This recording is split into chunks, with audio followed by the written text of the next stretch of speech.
Good day. This is Dimitri Lascaris coming to you for Reason to Resist from Athens, Greece on April 16th, 2026. Today, we're very pleased to be joined again by Dr. Foad Izadi. Dr. Izadi is an associate professor at the Department of American Studies, Faculty of World Studies, University of Tehran, where he teaches MA and PhD courses in American Studies. His research and teaching interests are interdisciplinary and focus on U.S.-Iran relations and U.S. public diplomacy. Hard to think of somebody who's better qualified to address the subjects we want to talk about today, Dr. Izadi. Thank you for joining us again. Thank you for having me. So before we begin, I just want to remind our viewers to please like and share this video if you find it to be informative. And we're almost just a nudge away from 170,000 subscribers, and you can help us to get over that threshold today by subscribing if you are not already a subscriber. So with that, Dr. Izadi, of course, much of the world's attention is currently focused on the Strait of Hormuz. The U.S. has declared a blockade apparently on ships passing through the strait and traveling to or from Iranian ports. To your knowledge, has this blockade been effective in preventing ships from traveling to and from Iranian ports? We have the Iranian side saying that ships are going through, Iranian ships are going through. We had six ships, according to the Iranian side, that went through. They didn't face any difficulties coming in and going out, six altogether. And then we have the US side that is saying that they are telling Iranian ships to go back to their ports. We had Al Jazeera a few hours ago confirming the Iranian version that the Iranian ships are actually going through. And we had the head of Iran's military saying that if this blockade wants to be actually implemented, then Iran would not only completely close the Strait of Hormuz, because blockading is an act of war. Iran, as a coastal state, has some rights under the Convention on Law of Seas.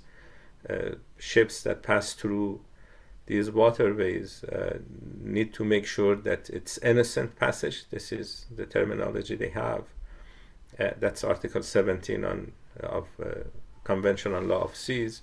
And Article 19 defines what it means by innocent passage. It means that ships should not threaten the security of coastal states. When you kill over 3,200 civilians in Iran, attack infrastructure, do all these damages, you're not doing too well on maintaining security of coastal states. So Iran has rights under international law as a coastal state.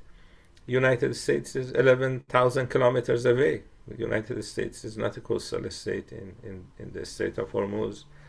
Iran and Oman are coastal states. So they have no right to blockade. The announcement for blockade came less than 24 hours after the talks in Islamabad. Not a good sign that the US is ready to actually end this war. And the head of Iranian military said that they will close the straits if this blockade continue. The Strait of Hormuz and Bab al-Mandab, which is in the Red Sea.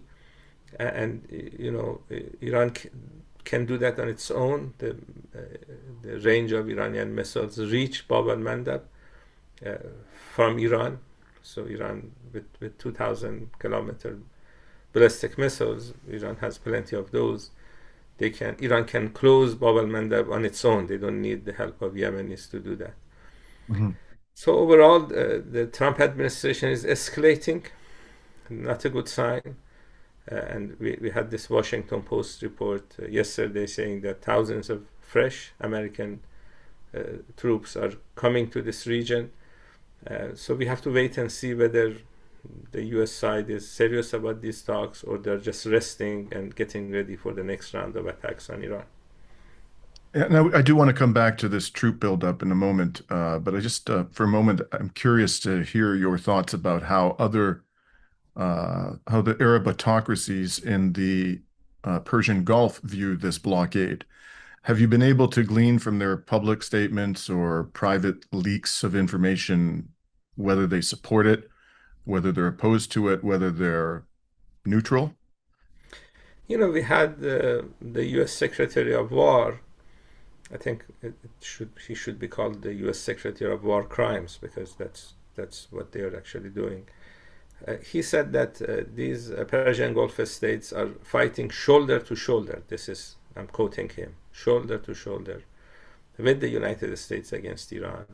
Trump has said that many times in the last many days, thanking these states, sort of saying that they're doing much better in comparison to Europeans that have refused to join this illegal war on Iran. Attacking Iran was illegal under international law, and joining that attack against Iran is illegal under international law. And we have had numerous reports in Western news outlets saying that these countries are providing bases, providing their land and air for this attack. We had the Wall Street Journal reporting that the Saudis are providing bases for these refueling tankers with pictures, because we saw Iranian drones attacking these refueling airplanes, and Trump tried to dismiss that report, saying that the Wall Street Journal had said that there were 5 refueling tankers, and Trump said it was only 1, basically confirming that the Saudis are providing these bases. We had Kuwaiti airspace used by the United States. Kuwaitis had said that they would not allow that, but they shot American jets on I think it was second day of the war. How would you be able to shoot American jets by mistake? You would be able to do that if they're using your airspace.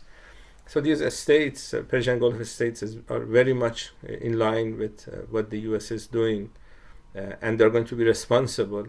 And we have had reports, again, New York Times reporting that the Saudi prince is asking Trump to continue with this war and attack Iran more. The hope that the Iranian side has is that these monarchies realize that this is a failed policy. They realize that the damages that Iran has endured, they are also responsible for it, both financially and otherwise. And the hope is that they realize they should not follow Trump off the cliff. Whether they do that or not, we have to wait and see. It seems so obvious that that's exactly where they will end up, off the cliff, if this escalates. I mean, their oil infrastructure, their desalination plants, their military infrastructure is completely vulnerable to Iranian ballistic missile and drone attacks.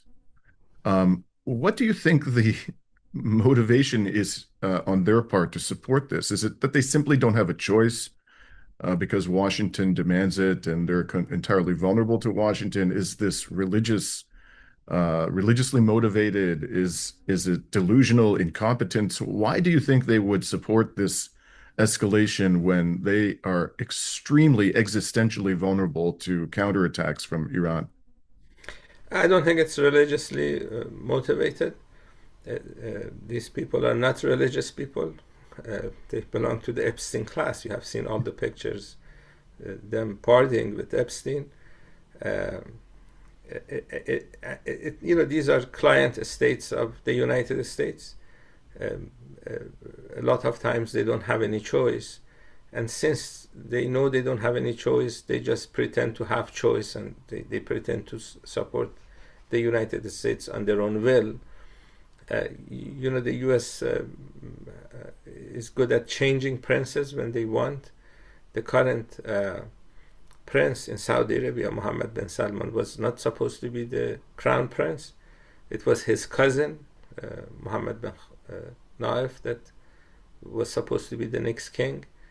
And he was more of an independent player. When Iranians were facing difficulties with some U.S. policies, he would resolve some of these problems when he was the crown prince. And maybe this is one of the reasons that he was dismissed and we had Mohammed bin Salman instead. Mhm. So these monarchies realize that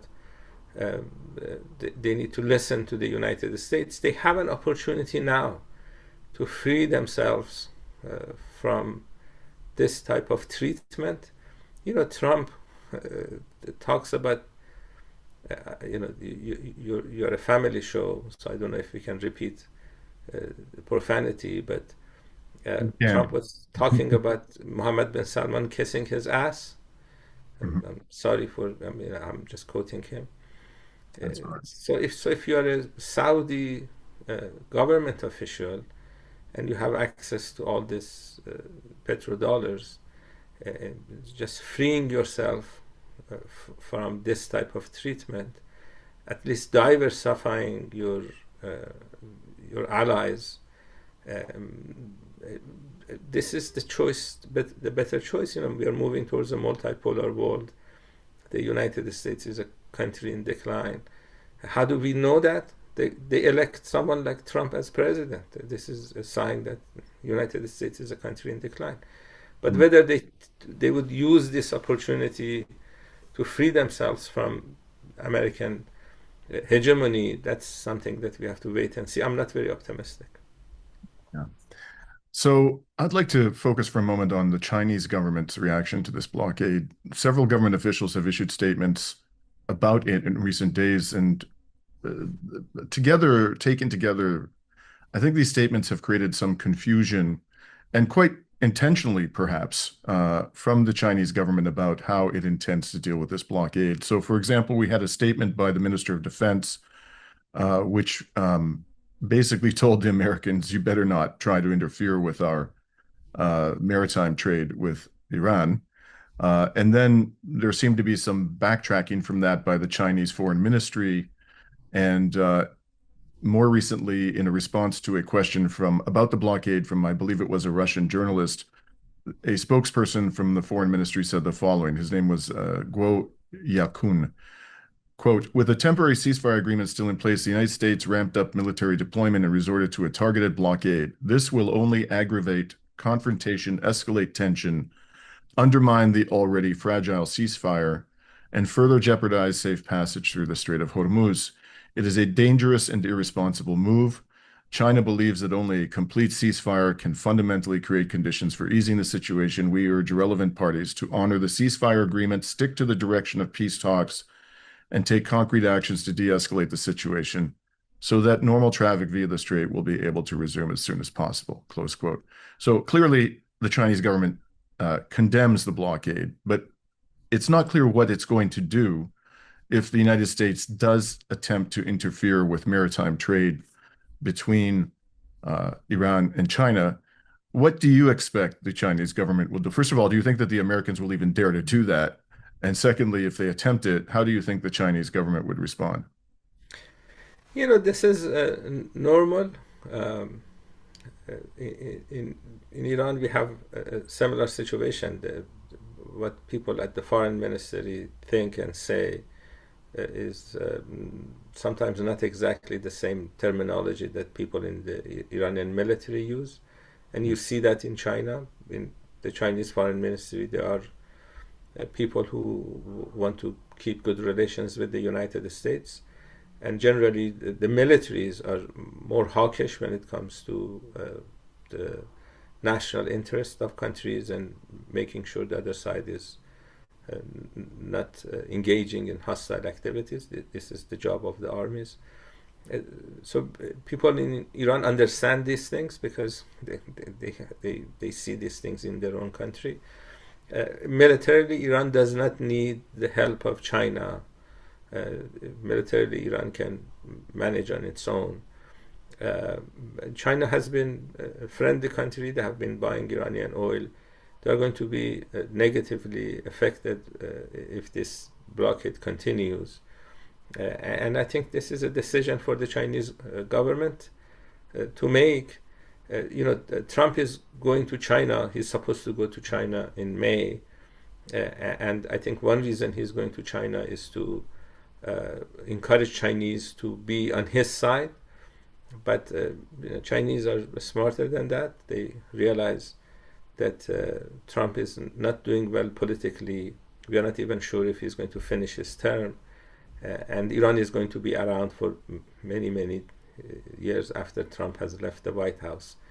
So, given the fact that Iran will be controlling the Strait of Hormuz, then if you're China or Russia or other countries that use this strait for business and geopolitical reasons, you don't want to be siding with someone like Trump. Even Europeans are not doing that. The other day we had this French ship passing through the Strait of Hormuz. It was carrying fertilizers. Trump has been encouraging these European countries to choose him and follow him off the cliff. And when the French had a choice between fertilizers and Trump, they chose fertilizers. And I think Chinese realized that the one reason that the U.S. is doing what U.S. is doing is to have leverage against China. This is what Lindsey Graham said in the earlier days of war, that that they want to take over Iranian oil. Right now, when they cannot tell UAE or Kuwait or Saudi Arabia not to sell oil to China because that would increase the value of Iranian oil. But if they can take over Iranian oil, then that would create leverage against China, given the fact that China gets about 30-40% of its fossil fuel from the Persian Gulf. A leverage that the US doesn't have right now. Trump thought that he can push around China with tariffs. That's not going to work out, especially after the Supreme Court decision. Chinese have leverage on the United States with rare minerals. China produces 90% of that, so even the US military depends on China to be able to manufacture and function. So overall, I think China is in a good shape. They may decide to push harder against the United States, but we just have to wait and see.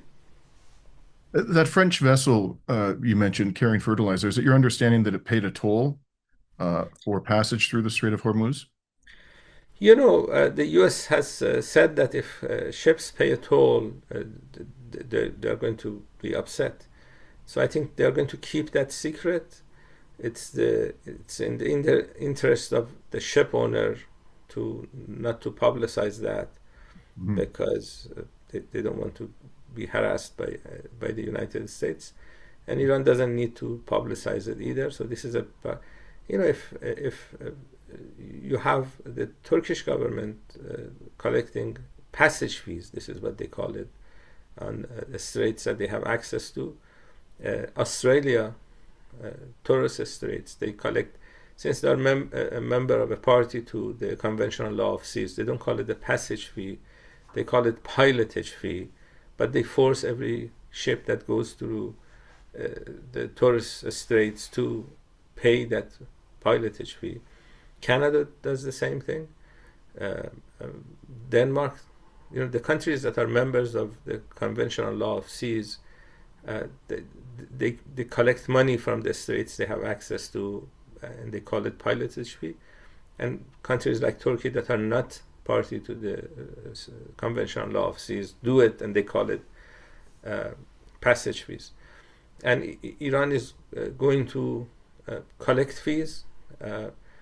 Normally, when a country attacks your country and they fail, as the US has failed, then they need to pay for all the damages that they have done. But Iranians realize that the US government will not pay Iran, so they have to get payment on their own. And how would they do that? By collecting these tolls. And since Iran is not party to Conventional Law of Seas, and the Strait of Hormuz is in Iranian and Omani territorial waters, the territorial waters are defined to be 12 kilometers, and the Strait of Hormuz is just 12 miles and 21 miles. Mm-hmm. So you add 12 plus 12 is 24. 21 is less than 24. So I'm not sure that Donald Trump grasped that, but I was on Sky News, and not all the anchors and the people who do the interviews, they're not as smart as you are.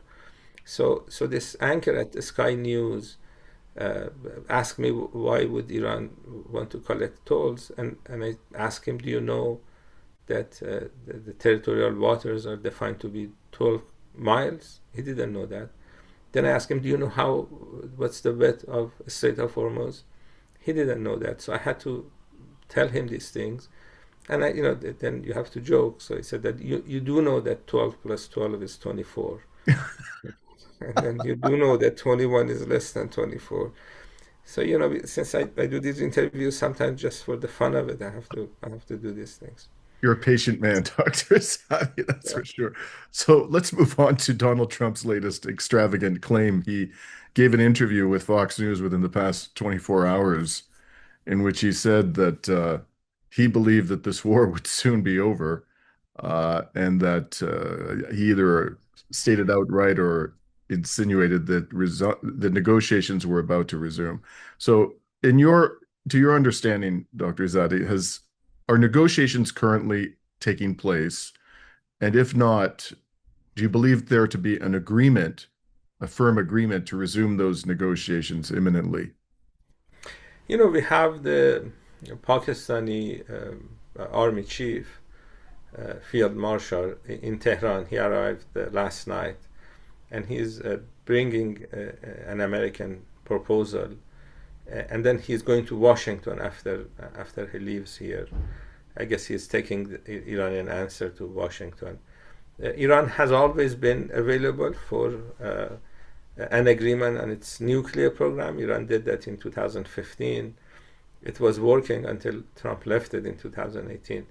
So Iran can do something similar to that.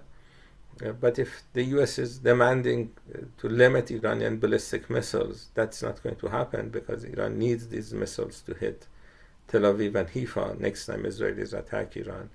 Iran needs to make sure that there is ceasefire in Lebanon. That's going to have a veto power on Iran's decision. If there is no ceasefire in Lebanon, Iran will not accept any agreement with the United States. Uh, Netanyahu should not be able to just kill Lebanese civilians. On the first day of ceasefire, they killed over 300 civilians.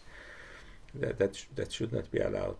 So there are these things that Iran needs to have, uh, and Iran is available for an agreement on its nuclear program. Iran has always been able to do that. In fact, you had this Jake Sullivan, the former national security advisor, saying that Kushner and Witkoff did not understand the Iranian offer when Oman was mediating. Uh, we hope that J.D. Vance is understanding what Iran is telling him.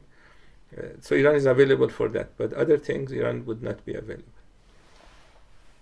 Now, I want to return to this buildup, this troop buildup that you mentioned at the outset. There was a very, I thought, unusual statement issued by the Russian Security Council within the past 24 hours, I believe.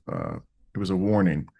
And this is the body that is effectively the oversight organization or agency for national security in Russia. It's chaired by Russian President Vladimir Putin. The vice president is former Russian President Dmitry Medvedev. Sergei Shoigu, former defense minister, is the secretary. This is an extremely powerful body within Russia. And normally when it does comment, which isn't very often, it comments on matters relating directly to Russian national security. So, for example, the Ukraine war. But this was all about the U.S.-Israeli war of aggression on Iran. And it stated in part as follows. There are about 500 units of U.S. Air Force aircraft on the airfields in the Middle East, including more than 250 tactical aircraft, as well as over 20 Navy ships. As stated by Trump, these forces will remain in their positions near Iran until Tehran fulfills the conditions set by Washington. And it goes on and says the deployment of units from the 82nd Airborne Division to the Middle East continues. Amphibious assault group led by Universal Amphibious Assault Ship USS Boxer, with 2,500 Marines and an aircraft carrier strike group uh, led by nuclear-powered multi-purpose aircraft carrier USS George Bush, are moving into the conflict zone. The expected arrival time in the Arabian Sea is just in time for the expiration of the 2-week truce. And all of this, Dr. Izadi, is framed explicitly as a warning that the United States may be about to use the negotiations as a cover for a ground operation against the Islamic Republic. What do you make of this warning, Dr. Izadi? Both the fact that, I mean, the warning itself, I'm interested in your thoughts about that. Do you think the Russians are quite correct to be suggesting publicly that this may all be a ruse, these so-called negotiations, for yet another act of treachery by the Americans and the Israelis? And secondarily, why do you think Russia would come out and say this publicly? Obviously, they could share this view with the Iranian military leadership as if they, I'm sure that the Iranian military leadership could figure this out for itself. But this is interesting that they're making this statement publicly. What do you make of all this? I think Russia realizes that if the U.S. is able to achieve its goals against Iran, that's not going to be good for Russia. We have this north-south corridor that passes actually through the Strait of Hormuz, and that is the Russian access to global south. Of course, Turkey is there as well, uh, but Turkey is a NATO member, and if the U.S. is able to disintegrate Iran, overthrow the Iranian government, take over Iranian oil, then they could put pressure on Turkey to, as a NATO member, to basically follow orders from Washington. And so with Turkey on the U.S. side, Iran disintegrated. The other option is Afghanistan, which doesn't have access to a sea, and then you have China, which is that's not global south, that's global east. So Russia realizes that the United States should not get away with this type of criminal behaviors against other countries. I go on Russian television a lot, and they're actually more pro-Iran than sometimes. Their statements are stronger than what I'm telling them. Uh, this is a terminology that I hear a lot, that they say that they're defending the western borders of Eurasia, and Iran is defending the southern borders of Eurasia. So they feel that there is this common interest and common problem. And I think the reason they have issued that statement, I think it's a way of telling the United States that they're watching the situation carefully. They are maybe sending a message to some people in Iran that think that this is actually a more serious negotiation than they should be thinking about. So they're advising the Iranian government through statements, basically. And as I said, in Iran we have some people who are optimistic about these negotiations. We have some people who are pessimistic because of these troop movements, and they think that this is another ruse. This is another deception operation, like the other two we experienced. Uh, but overall, I think these type of statements are welcomed in Iran. It shows a level of solidarity, and Iran could use solidarity as we speak. And finally, I know you only have a few minutes before you return to Al Jazeera. I wanted to ask you in a similar vein about a statement that was just made by David Barnea, the chief of Israel's Mossad.